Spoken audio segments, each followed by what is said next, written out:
morning, but what's it been like the last 24 hours? It's been like the last 2 months. You know, it really has been. Like you watch a lot of film, you keep preparing. You know, you make adjustments.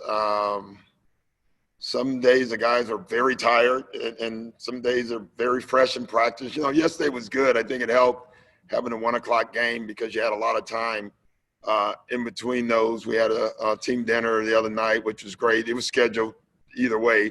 So, yeah, you know, other than that, you know, the closer you get in the playoff series and the deeper you get in the series, you've always found, at least I have, as a player and a coach, everybody's on higher alert. And so it makes practices and film sessions actually great because, you know, you have great focus. Thanks, Somer. Next, Doc, we're going to go with Dan with you in Orlando. You said this has been like, or these days feel like every day is kind of the same, but this is obviously not a normal game. No, game sevens are normal. Yeah, so that all of that has to come from within, right? Because there's typically game sevens you feel them. Yeah, I mean it does, but you still have to prepare them. The great preparation gives you great freedom. It really does, you know. And I've always said that. I liken it to a test for you guys that actually went to class and in school. But when you walk into a classroom and you think you have the answers, and the teacher asks you a question, you tend to raise your hand. When you don't, you tend to hide. You know, and so you know, my guess is both teams will be very prepared, and so then the freedom will come on the floor, and then, you know, from that point on, you just got to play well. Thanks, Dan. Next question from Jovan. Go ahead, Jovan. Hey, Doc. In the regular season, Nikola Jokic was a 31% three-point shooter, which is below league average. In the playoffs, he's been shooting almost 15% higher than that and turned into an elite shooter. How much more difficult is it to defend him when he's shooting that well, and how does it change your defensive schemes? It definitely changes it. You know, obviously we noticed that and we know that. And you definitely have to change your coverages a little bit because, you know, during the regular season, at least the last game we played him, we decided that if he beats us from the three, he does. Well, now he can't. You know, I can't explain why he's shooting them better during the postseason. I can just tell you he is, and you absolutely need to adjust to it. Doc, next question is from Rachel with you in Orlando. Keep talking about pace, improving the pace, especially in the second half.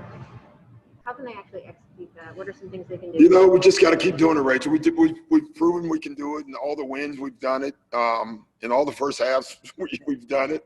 You know, we just got to keep it. Now, a lot of that is, you know, I thought, again, in the last game, there was a lot of fouls called on us in that second half and not many on them. And, you know, so the game stops. You know, for them, they got to set their defense up. On the other end, we didn't, and that made a big difference, you know, in that game. And so you have to play D without fouling, and it helps that we can get to the line because then we can set our D. Doc, next question is from the one and only Brad Turner. Jeez. Hey, I'm here too, so stop, Doc. What do you mean here?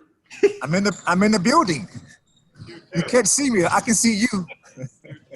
You know, there's something very good about that statement, but I'll let you go ahead and ask the question. All right.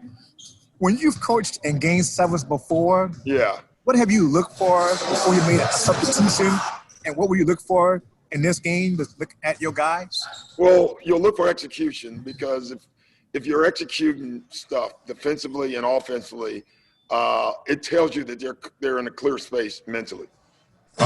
And it's obvious in game sevens when you're making a lot of game plan mistakes. That probably means there's clutter.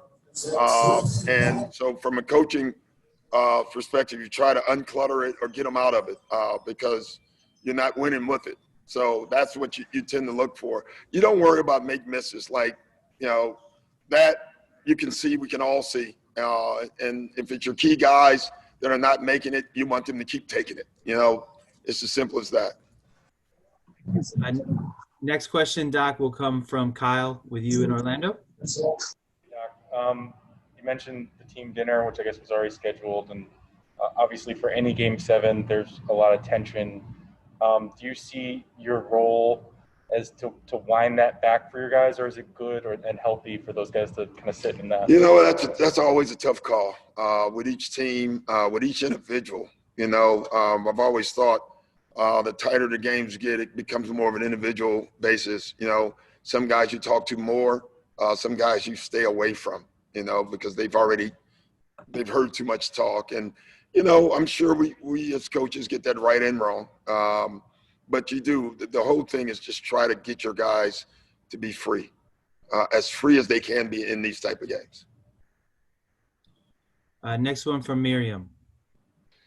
Hey, Doc. I understand if you want to keep your mind on basketball, but I wanted to ask the LA Sheriff, Alex Villanueva, said yesterday that he was critical of sports figures for, quote, fanning the flames of hatred and turning up the volume when we don't need it on some of the issues in America. Did you hear about that? Any thoughts? I didn't hear the question. The sheriff said that athletes have been like fanning the flames of hatred What's adding the fence? that they're speaking about. Like he called on LeBron to match the reward for the guys who shot them. Oh, yeah. Listen, I don't think anyone's fanning flames. I just think we're drawing attention to things that are happening in our country. And like I said the other night, we don't want any sheriffs. We don't want anyone killed, period. So if you just stop there and we can make this a safer, better place for all, that's what we want. And that's all I have to say about it. Great. Thank you, Doc. Best of luck tonight. Oh, thanks, guys.